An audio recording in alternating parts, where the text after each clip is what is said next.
نقطه‌ای از ایران اسلامی 500 متر زیر زمین، شهری است که حتی در خیال دشمن هم نمی گنجد.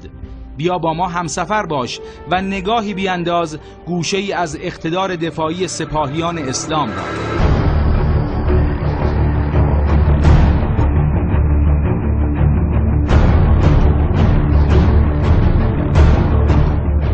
من به ملت ایران قول میدم کوچکترین خدشه، تهدید یا ناامنی از ناحیه بیرون مرزها متوجه کشور نخواهد بود. این گزارش بازدید فرمانده نیروی هوافضای سپاه از یکی از شهرهای موشکی این مرز و بوم است.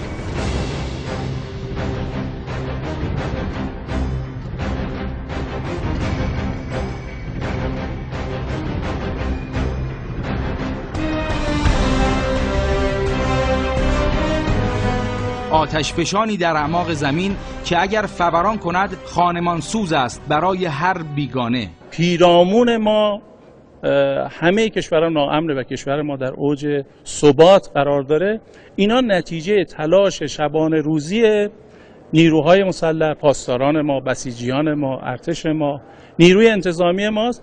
از این بابت باید ملت ایران مطمئن باشن. سرکشی به پایگاه‌های موشکی در سراسر جغرافیای ایران اسلامی و دیدار چهره به چهره با متخصصان جانبرکف و اطمینان از آمادگی دائمی سایت‌های موشکی برنامه همیشگی فرمانده است. ما کمتر استان، شهر و شهرستانی داریم که حداقل یک پایگاه موشکی نداشته باشیم. هم به وفور یگان داریم، پایگاه داریم، گروه داریم، منطقه داریم، هم الحمدلله موشک و این روند ادامه داره. و این بار ما میهمان سردار شدیم در یکی از محرمانه ترین مراکز موشکی کشور عزیزمان ایران. آنچه که شما میبینید عین کوه یخ شناور در آبه که قدری از اون در بیرون آبه. تونل های تو در تو و تا چشم کار میکند موشک های دوربرد بالستیک، موشک هایی که بر روی لانچر سوار است و آماده پرتاب، و روحیه و ایمان و اعتقاد مردانی که فقط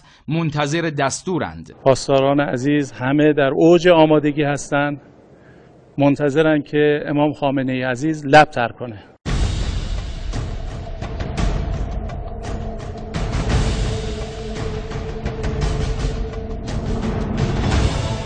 تونل هایی که نوین ترین ماهواره ها و رادارهای جاسوسی را خسته می کند و حتی اگر هم شناسایی شود سردار ترسی از آن ندارد.